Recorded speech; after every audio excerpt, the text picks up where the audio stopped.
Bhavatu Sahanao Bhunaktu Sahaviryamkaravavahai Tejasvinavadhitamastu ma vidvisha vahai.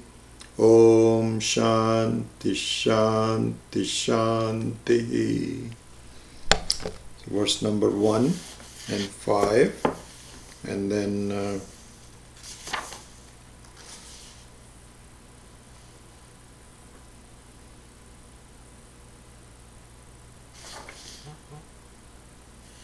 15 and 16. Verse number 1. Rupam drishyam lochanam drik tadrishyam driktumanasam drishyadhi vrittaya sakshi drige vanatu drishyate. Number 5. Nodeti nastametyesha na vriddhim yati nakshayam swayam vibhatyatha anyani bhasayet sadhanam vina. Number 15. Antardrik drishayor bhedam bahischa brahma sargayo avranotya shakti sa samsarasya karanam. Sakshinah purato bhatam lingam dehena samyutam chitichaya samaveshat jivasyad vyavaharika. One more time on 16. Sakshinah purato bhatam lingam dehena samyutam chitichaya samavesha jivasyat vyavaharika. Okay. So what we saw in verse number 15,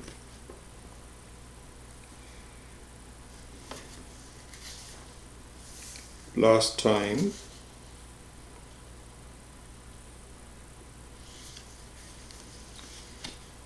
so just a quick revision of what we have been studying. It says that a projection of the mind is not by itself damaging to you. It's not harmful to you. So a set of experiences, so this should be clearly understood, that when you have some experiences, they don't necessarily they're not necessarily harm you in any way. Harm you mean in the sense not physical harm, but in the fact of causing some problems for you. Ultimately, this is what we are all experiencing in life, is that if how am I feeling? What is the state of my being? And the state of your being is very much tied to what is happening to you. Events, ideas, your own bodily problems, all of those things combine together to give you a sense of how you're doing, how you're feeling. Okay? So here it says that if you look at all the things that are influencing you, by themselves they are not causing problems to you. This is a funny thing, because you think that they are. Who else is causing problem to me? Anything that is just I'm experiencing is obviously causing problems to me. No, they don't. Then the fact that I give a certain reality to them causes me problems. Well, I mean, that's granted, isn't it? Anything which you are seeing is real and therefore it causes problems for me is a natural thing. Why are you dividing it up into saying if you only think that they are real? We say that this is all part of the analysis. Let's follow this very, very clearly. What we find is that just by watching things and seeing them and so on, it's possible that they have no effect on you. Like, for example, you are watching a couple of children play. And they are also playing, they are not fighting, they are not doing anything profound. They are having in the pool these days in warm days. So that doesn't cause any problem to you. There's a projection, there's some sight for them, for a sight for you to see children playing and so on and so forth. There's no problem with that. Similarly, when you're watching some kind of a movie, and the movie may have some plots that are disturbing, and they might temporarily give an impression that this is not good and so on. But as long as you take the movie to be not really real, it doesn't cause any problem to you. In fact, if something really dangerous happens, all you do is to close your eyes. And then that's it. It's all done. So the basic fact is that vikshepa means a sense of projection. As we saw, the word vikshepa really literally means projection. Projection means that it has some kind of an appearance. Vikshepa by itself is not harmful. Then when does it become harmful? It becomes harmful if its non-reality. So watch these words carefully. Vikshepa becomes harmful if its non-reality is hidden from you. This is the statement.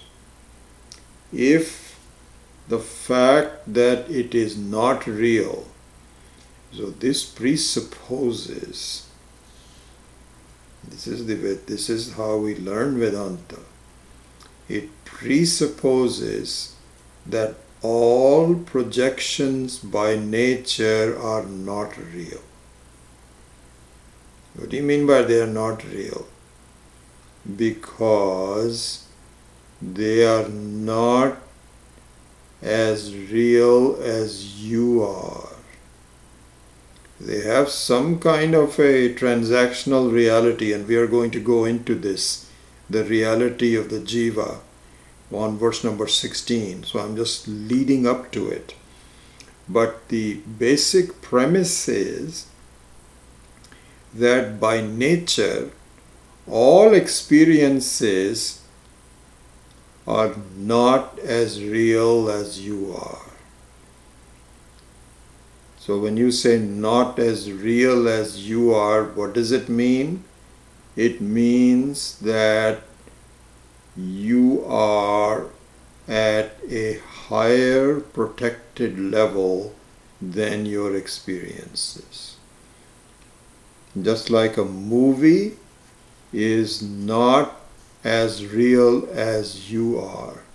A play that you are participating in, the plot of the play, the twists and turns of the story, and all the make-believe things that go on in a play is not as real as the actor. This is the meaning of the projections. So now we go back to the basic statement that projections by nature are not harmful to you except when their non-reality is hidden from you. Maybe in this class or some other class, that supposing you have some rubber scorpion that someone has mischievously put into your bed when you wake up.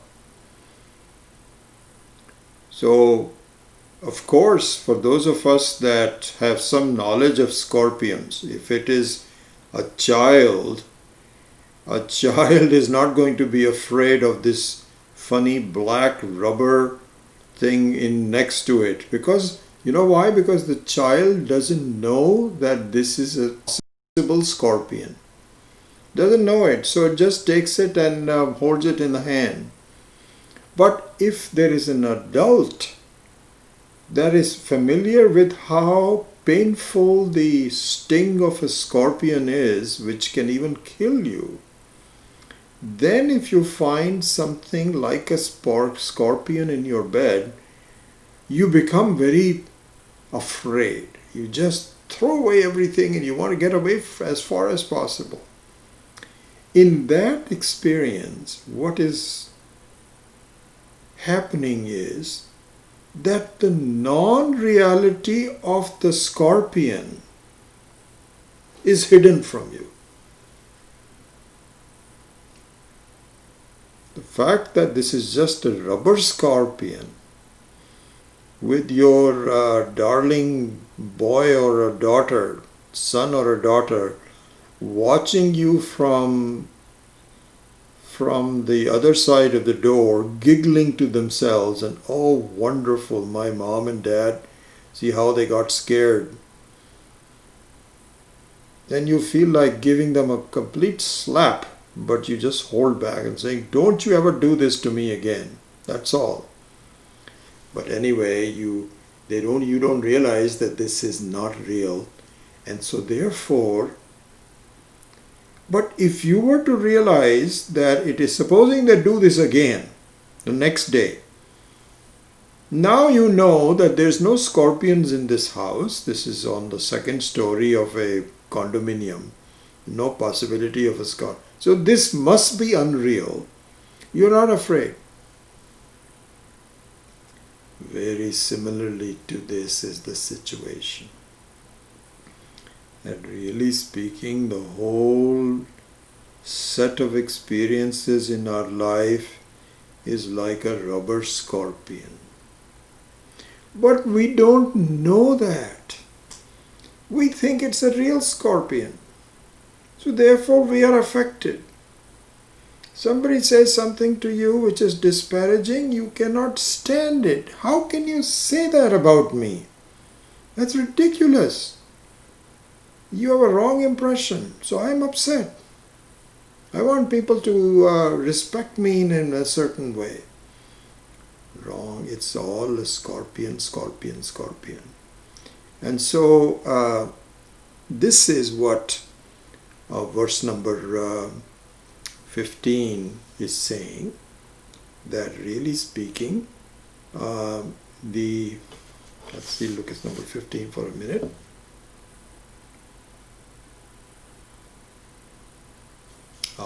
Beautiful. Let's connect it to the verse, so you have a clear idea. He says, Drg Drsyayoho bhedam Bahischa Brahma Sargayoho Avranoti Aparashaktihi Sa Samsarasya Karanam.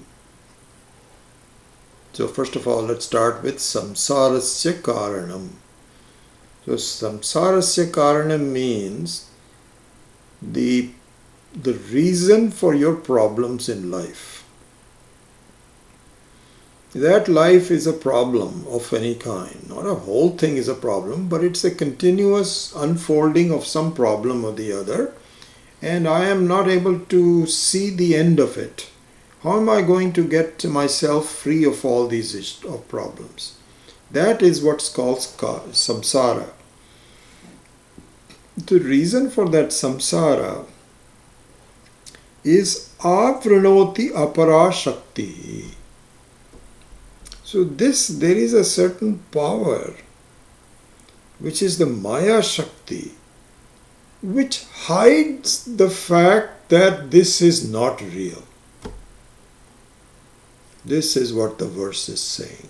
So please understand this very well. It's all very, very nicely packed in these verses.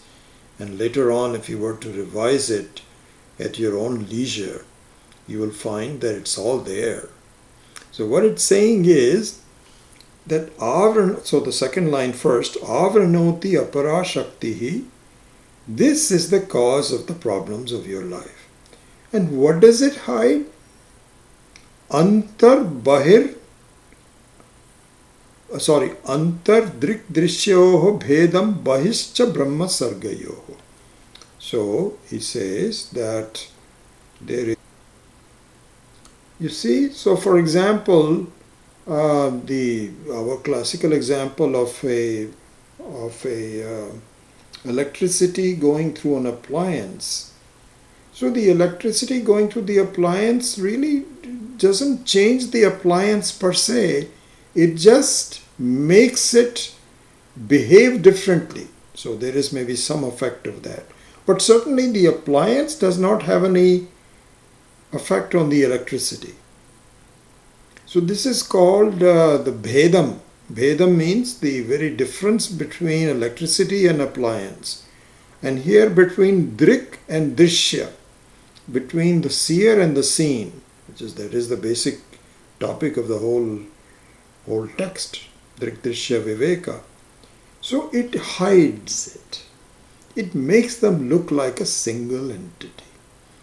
So the better view to look at it is hot by nature get all mixed up together, and the fire assumes a form, and the iron becomes hot. So similarly here, Drg Drsya antardrishti also is hidden. The same thing is done outside, which is bahischa brahma sargayoho. So the internal is Drg Drsya and outside is brahma sarga. So brahma means a non-changing basis for the world, which we will see more clearly later on. This is Brahman, a non-changing basis of the world, and some changes of the world. Those two are completely separate, but they are mixed up together, and their unreality is hidden by the apara shakti.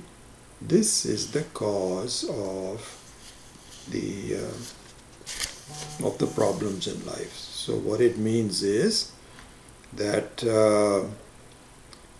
may you inquire into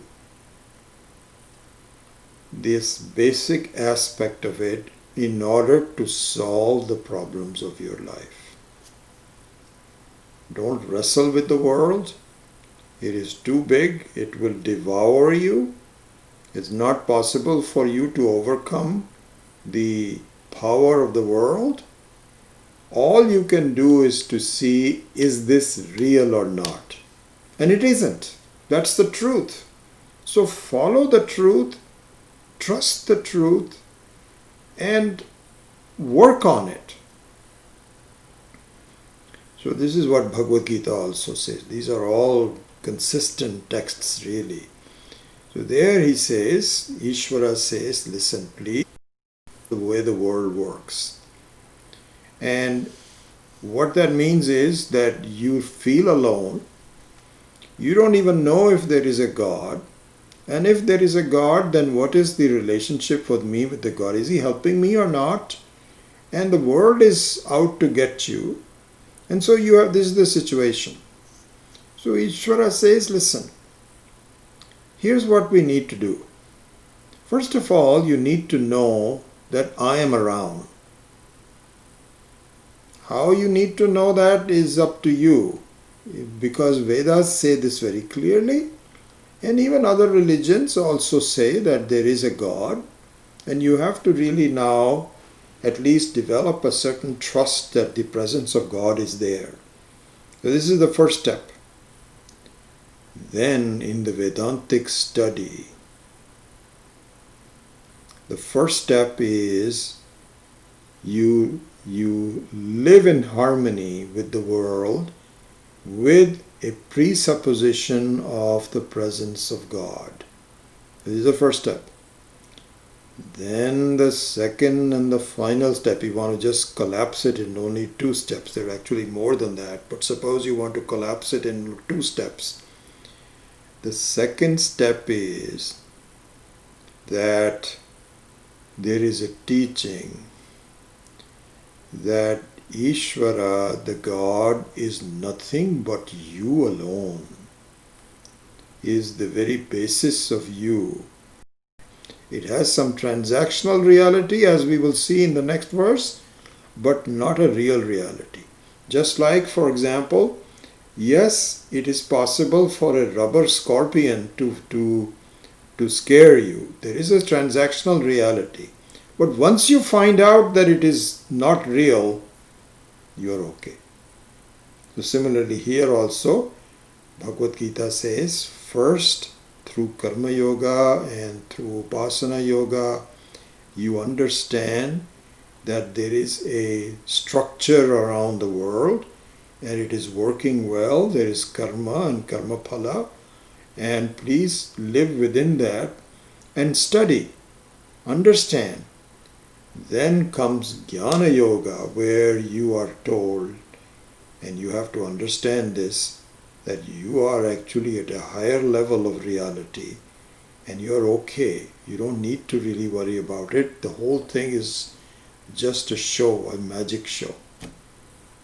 And so when that happens, there is no question of a samsara. The whole thing is gone.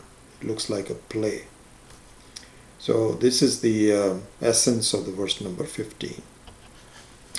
So now we begin a new section. Okay, and from this book also. So this new section, which is section number 6, as Swami Madhyaatmananda has pointed this out, and he titles it as the reality of the jiva. So based on our earlier study, it now culminates into an understanding of the reality of the person called jiva, you and I. Okay, what is, so let us analyze. If you say, for instance, as we said earlier, that because the world has a lower level of reality than you, how is that proven?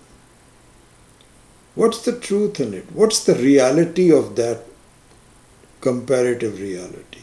Please explain it to me. I don't get it. And so now this section goes into understanding the reality of the jiva. Okay, so for there it says, we already read it, and so let me read it again. Sakshinaha purato bhatam lingam dehena samyutam chitichaya samaveshat jivah syad vyavaharika. Sakshinaha purato bhatam lingam dehena samyutam chitichaya samaveshat jivah syat vyavaharika. So here the word purataha means right in front, very close to it, is called purataha. Close to what? Sakshi. Which Sakshi? Drigeva natu drishyate.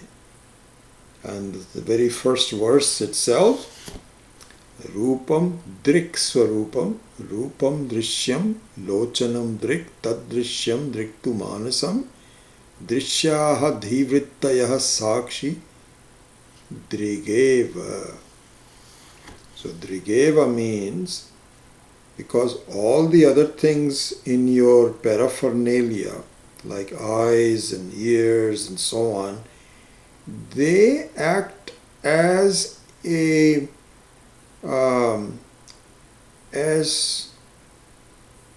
proxy drik. That's the word I was looking for. Yeah. So they are a proxy for you, that your eyes can see and become more powerful to see all the things around you. They are not only sakshi, they borrow the sakshism from something else. So they can become both sakshi as well as a drishya. Drik and drishya both. But then if you keep on going up the ladder, you find, so rupam drishyam lochanam drik, tad drishyam driktu manasam, that your eyes become the drishya, your mind becomes the drik. Then the mind also drishyaha dhivrittayaha sakshi drigeva natu drishyate. Then finally it comes on the sakshi, which, as verse number 5 says, that's why these two verses I repeat again, these are important verses. This sakshi na udeti, na astameti esha. It never starts. There is no changes to it. Na vriddhim yati. It doesn't get old. Na kshayam. It does not atrophy. Swayam vibhati. It is self-existent. Doesn't need any food or any support of anything. Bhasayet sadhanam vina. It doesn't need any support. That's sakshi. That's the one that we are talking about. So original sakshi. You. Sakshi is really the you. So now in verse number 16 it says,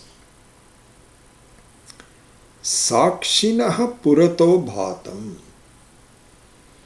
Okay, so now the reality of the jiva is being talked about, and the jiva is shown to be right next to the sakshi. Very close proximity to the sakshi.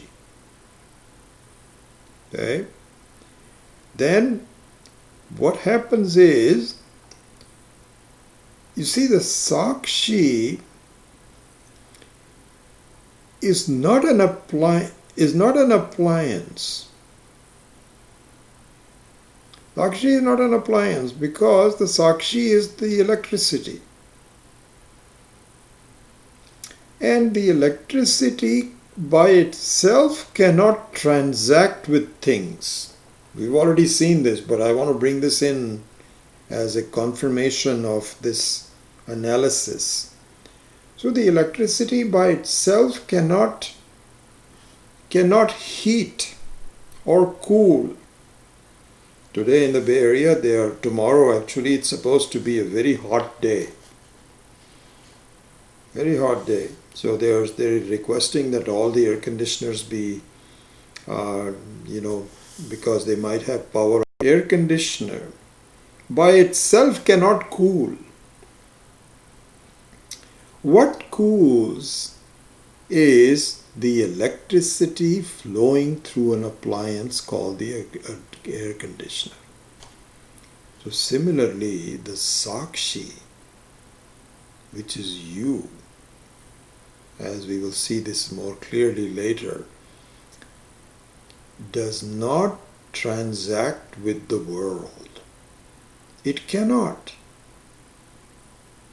Then what transacts with the world? The appliance called jiva, which is very close to the sakshi. So here's closeness. I'll explain to you why closeness is distance wise and closeness wise, why is it said? So let's finish the word meaning and the sentence meaning, and then we will kind of put it all together.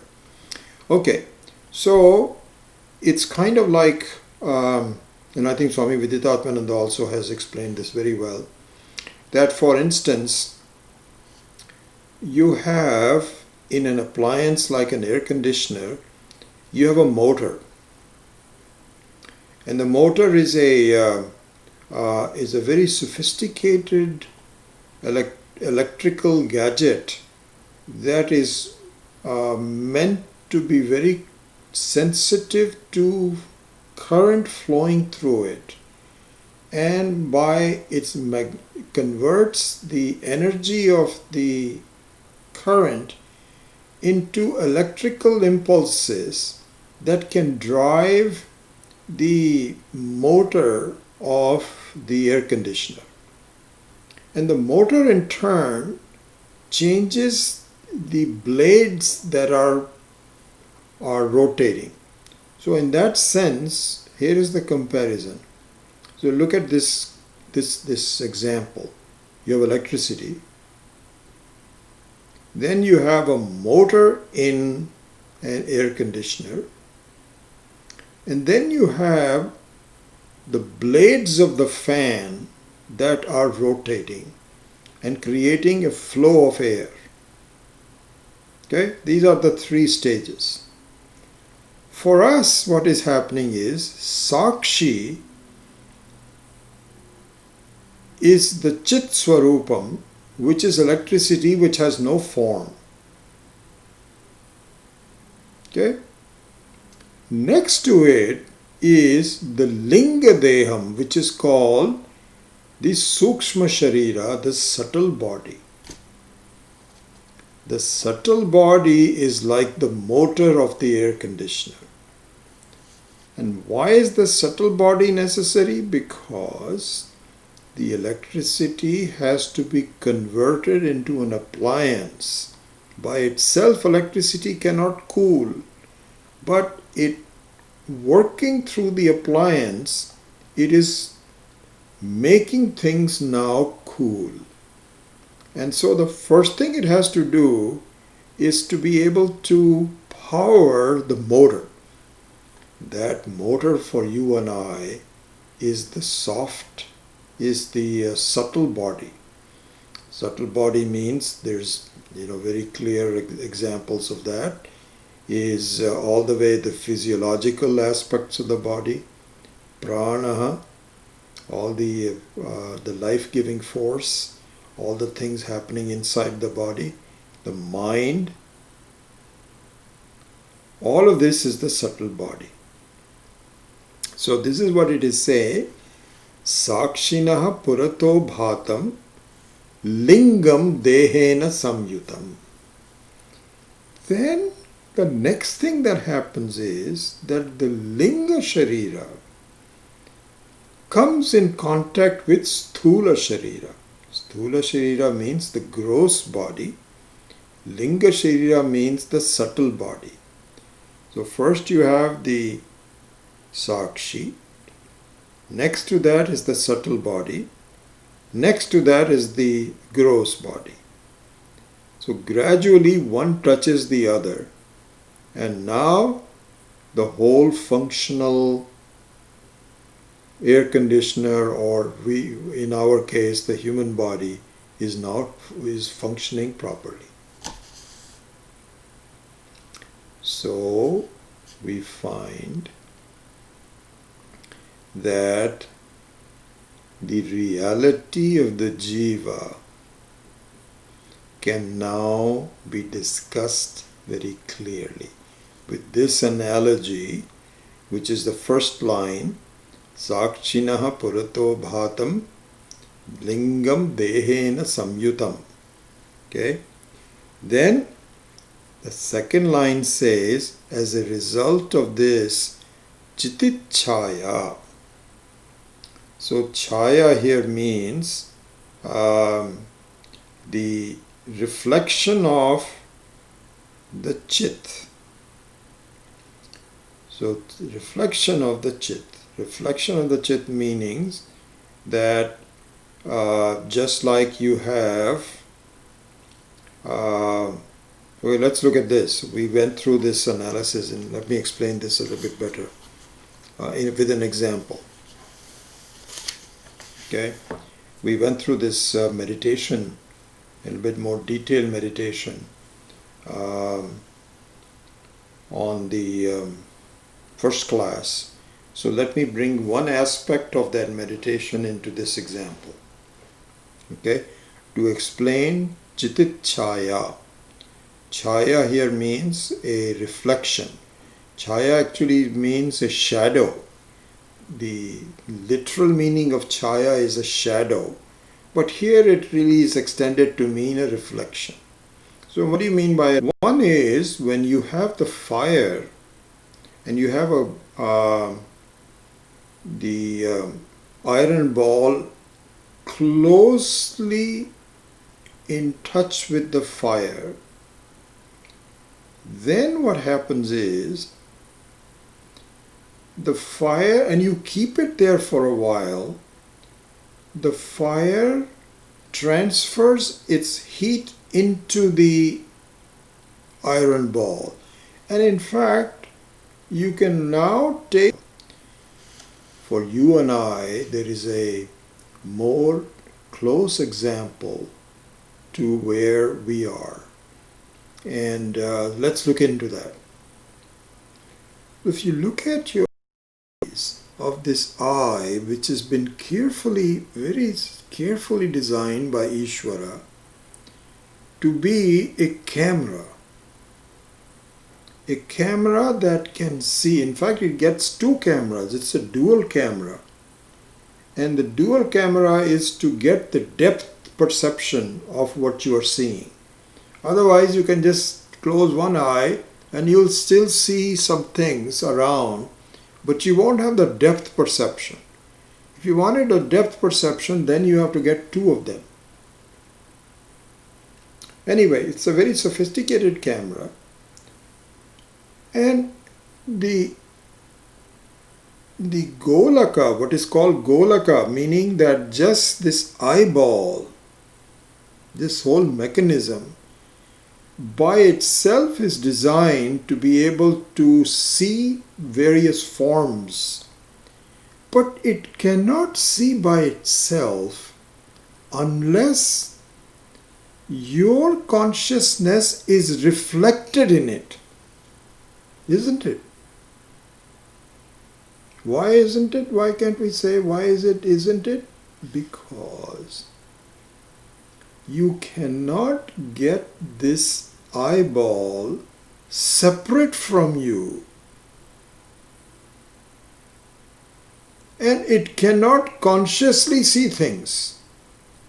You see, like supposing you have a camera, like you have a camera inside this Google phone. Okay? See things around. It's a remarkable camera by Ishvara. Anyway, the point is this. This camera is functional the way it is by reflecting the consciousness of the Sakshi. And so this, just like the iron ball becomes hot, here also it is functioning. It is not just the eyes, you have the nose, and you have the ears, and then you have the skin. They are all reflected consciousness. They all borrow the consciousness of the Sakshi. So the Sakshi by itself does not see things. It cannot hear things. But the reflected Sakshi becomes an appliance. Electricity cannot cool, but working through the motor of an appliance, it starts to cool. We can tell, we can go back to the very reality of the jiva, because that's the original topic, right? And so now we can say, what are the realities of the jiva? So he says, Chitichaya Samaveshat, by the entry of Samaveshat. Aveshat is okay, but Samaveshat means a perfect entry of the Chitichaya. Jiva becomes Vyavaharika. So the Jiva has a transactional reality. So now we can put it together. In fact, let's do one more thing. In terms of reality, Vedanta teaches us that there are three realities. So this is also called ontology. Ontology means the science of the analysis of reality. So there are three realities, and I wish I could really write it down. I feel sometimes I need some things to write down, but I'll just say it and you'll have to figure it out yourselves. So the three realities are three levels of reality. One is called Pratibhasika Sat. So they are all Sat. Sat means reality. But there are three types of Sat. One is called Pratibhasika. Pratibhasa. Pratibhasa means what appears to you which is very personal, which nobody else can share. This is just you. So, for example, the dream is called Pratibhasika Sat. You see the dream, but no one else saw the dream. And they are not even interested in your talking about the dream. So this is called Pratibhasika Sat. Or you have some thoughts. You see someone and then you have a certain idea of what that person is. Your own private thoughts. And people cannot see it. And sometimes you are, the only way to can see that, this is your mind in that sense. So anything that happens in the mind can only happen when it expresses through the body. Like for example, if you're upset, then your eyes become different, your talk becomes different. So what we can conclude from your eyes and the way you behave and so on is that you are upset. Your mind is upset. So the mind is also Pratibhasika Sat. So this is one level of reality. This is called Pratibhasika Sat. Then we have what is called Vyavaharika Sat. So Vyavahara means transactions. So transactional reality is called Vyavaharika Sat. And so your body is part of the Vyavaharika Sat. Your family also sees you as the body. You also sees yourself as a body. It is shared by everybody. It is visible to others. It is good enough for transactions. So this is called Vyavaharika Sat. But the Vyavaharika Sat keeps changing. So sometimes you are a child, then you grow up. Sometimes you are pleasant, sometimes you are unpleasant. It keeps on changing. Sometimes you are in place number 1, then you go to place number 2. Changes, keeps on changing. So the Vyavaharika Sat has the quality, it is shareable and it is changeable. The Pratibhasika Sat is not shareable, but it is changeable. So you graduate from Pratibhasika Sat to Vyavaharika Sat, where it is shareable and changeable at the same time. Then we go to the third level of. So the Paramarthika Sat means one that never changes. So this is the word Param. Param means it is above everybody else. It does not change. So that is your Sakshi. Your Sakshi na udeti na astameti esha na vriddhim yati na kshayam swayam vibhati athanyani sadhanam vina drigeva natu drishyate. That you, the very consciousness, is the fire, is the electricity that does not change. At least the electricity can be generated, it comes and goes. Fire can be expressed or not expressed.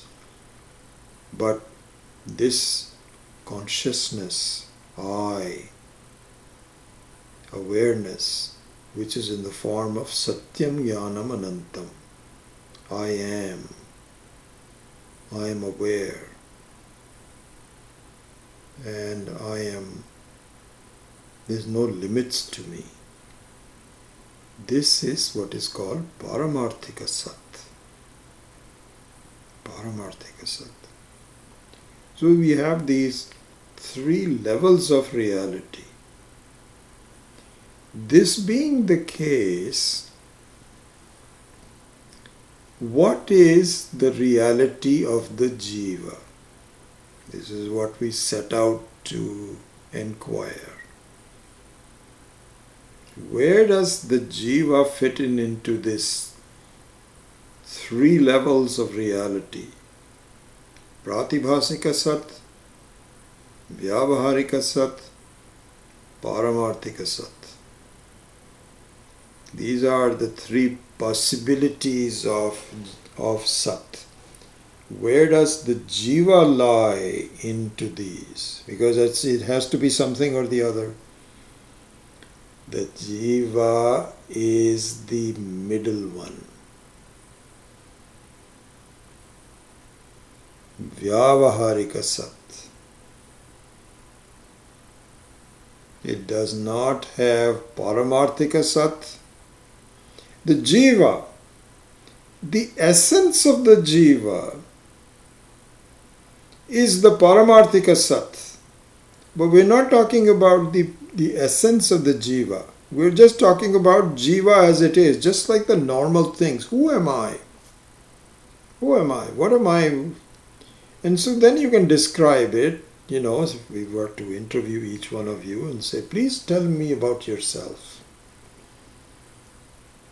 This is the thing, this is an interesting analysis that one can go through. We can all do a biography. So sometimes, I ask you to send me an email if I don't know you.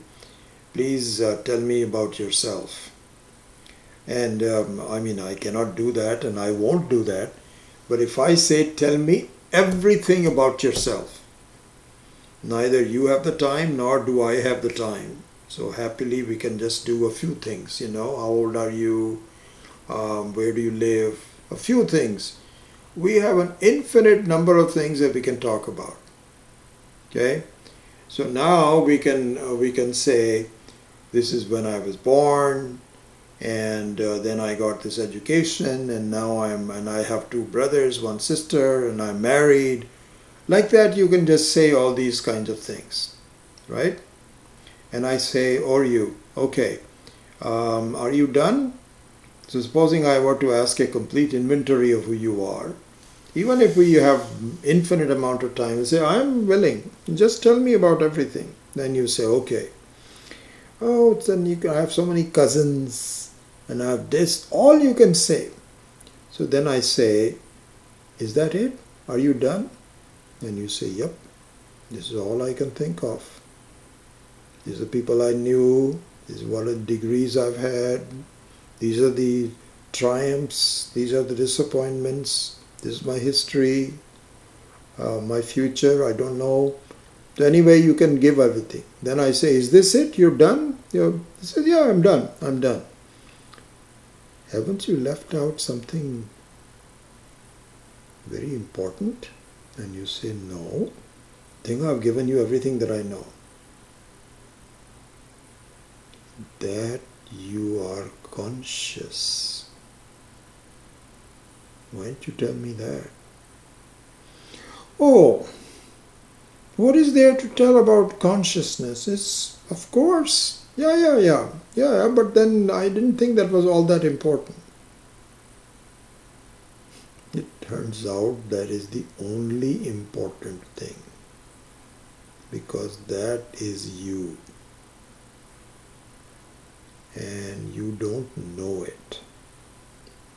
In the meantime, you're acting like an appliance. It's like asking if we could interview an air conditioner and say, tell me all about yourself.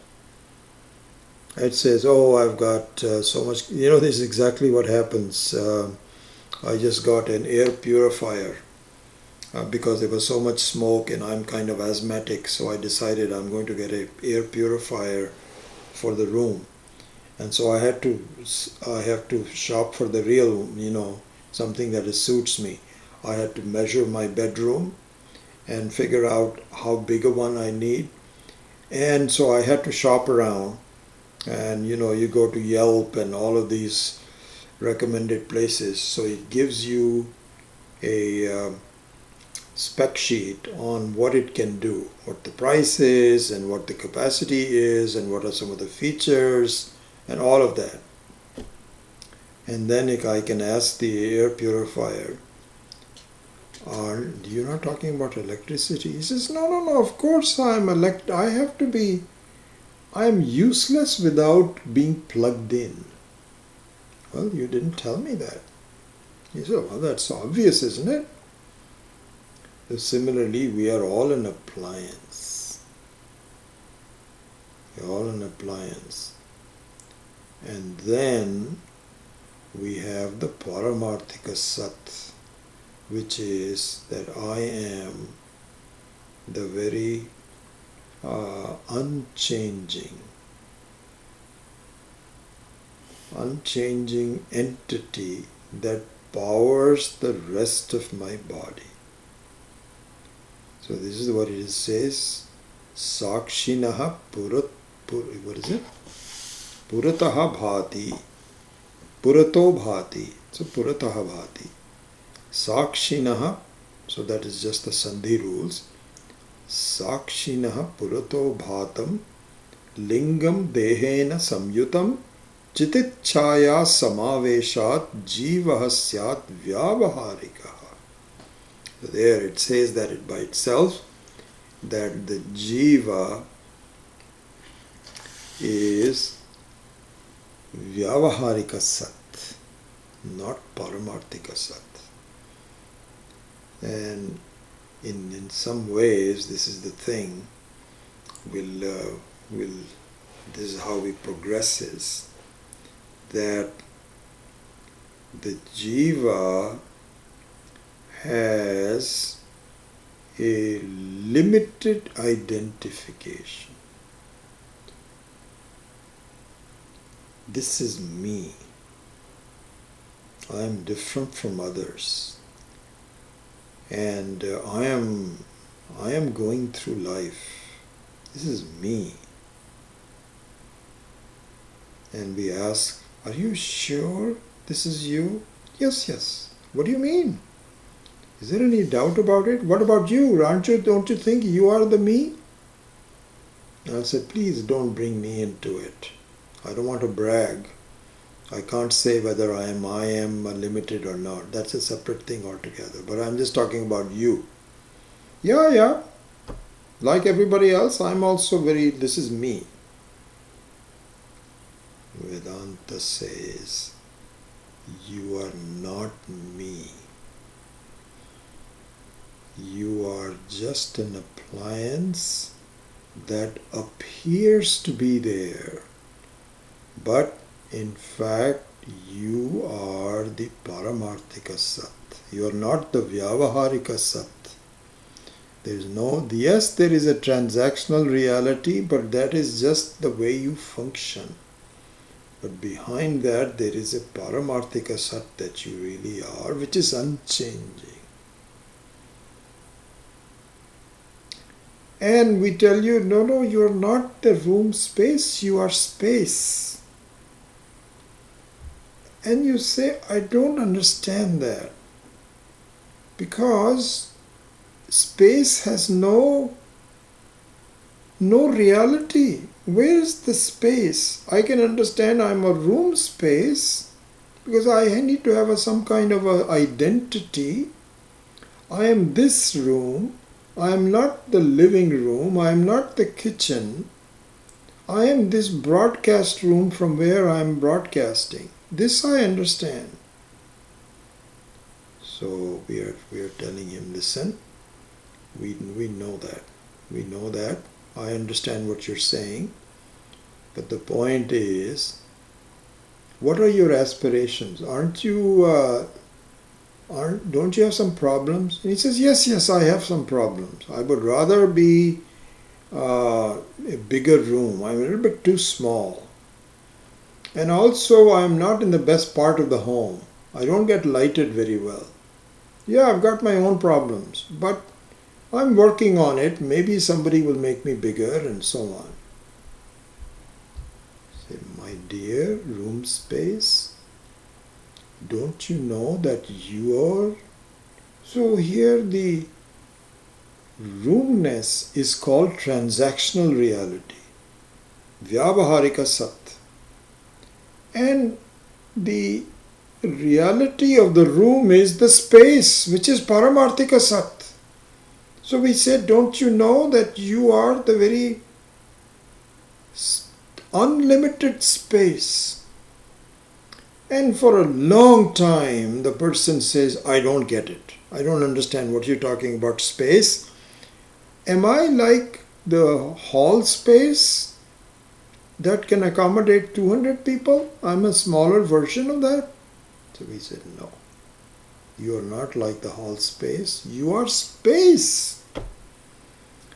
Oh, am I like the Carnegie Hall? Isn't that the one that everybody wants to go to? Carnegie Hall in New York City?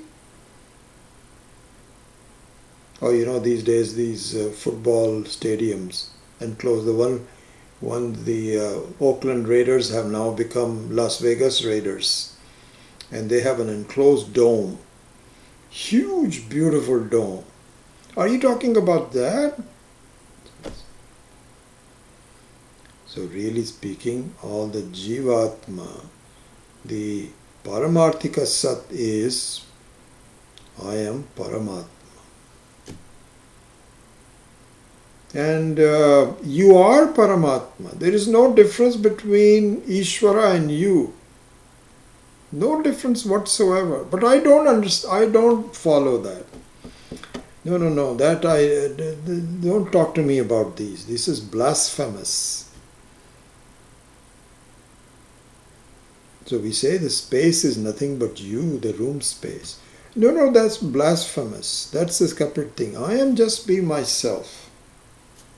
So this is what is called Vyavaharika Sat. And but the fact is that it is just a reflected reality and enclosed within these walls. But the truth of that is Paramarthika Sat. Anyways, this is how the teaching progresses. We are finished with verse number 16.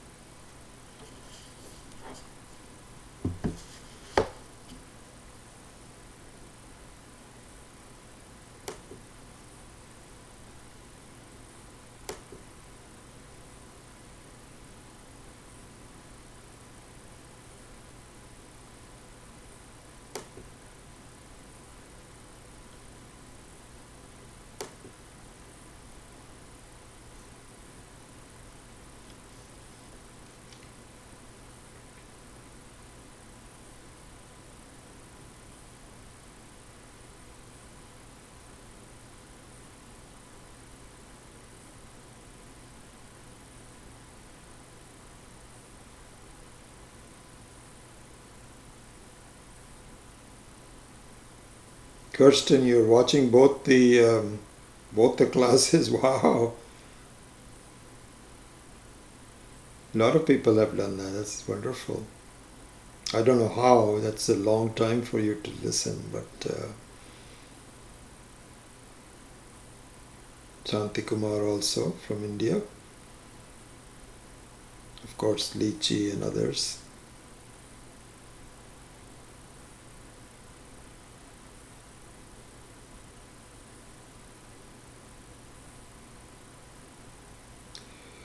Camille asks, how does the first Sat fit into this paradigm? So, yeah, that's a good question, Camille. So the the Pratibhasika Sat, which is the first one I mentioned, which is personal reality, is part of the transactional reality. Part in the sense that it doesn't play, it eventually expresses itself in transactional reality. So by that, what I mean is that everyone has private thoughts, everyone has dreams, and usually they don't really have a lot of effect on transactional reality, with one exception, and that is if you have some defect in your mind. And we all have defects in the mind, but supposing you are deranged, what is called deranged. Deranged means that you see things that are not there. And we find this is the case. People have hallucinations. This is what is called Pratibhasika Sat. Like, for example, you can say, that person is out to get me. And you say, no, that person is not out to get me. He's just the way it is with everybody. No, he has a personal enmity towards me and so on. So, this is exactly what his people took him to a psychiatrist, and the psychiatrist reasoned with him, listen, you're not a cat. In fact, the way he explained that you're not a cat is to bring a real cat. And then he says, do you look like that? And he says, no, I don't look like that. And so he petted the cat, and the cat said, meow. And then you touched him, and you say something, and he says, I'm a man. Does a meow look like I'm a man sound? He says, no. So, you see, you're not a cat, you're a man. Just go back. So he went back. And then his wife said, okay, I'm okay now. Now we can go out for a walk, isn't it? He's still not going out for a walk. So his wife says, I paid so much money to the psychiatrist. Everything was all okay. You're fine. What's the problem?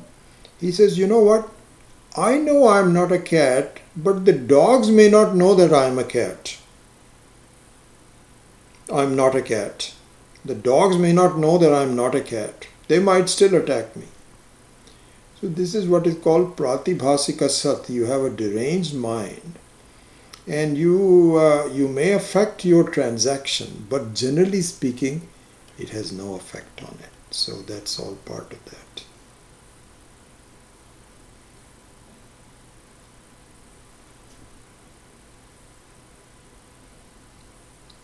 I lost a second. Let me go back to it. Must touch something that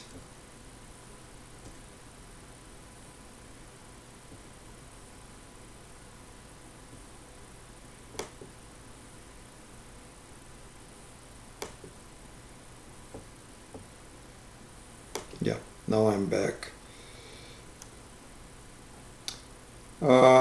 Camille says Pratibhasa spelling. So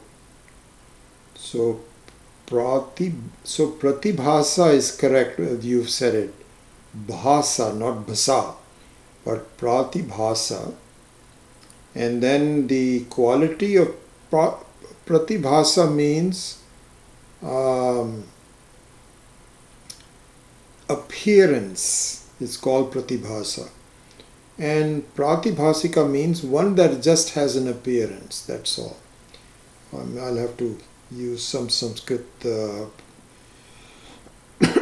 text and send it to you. So I missed that. I think it'll be nice to do, but under the circumstances I may not be able to do it. Okay, if there's no other questions, thank you, and we will see you next week. Om.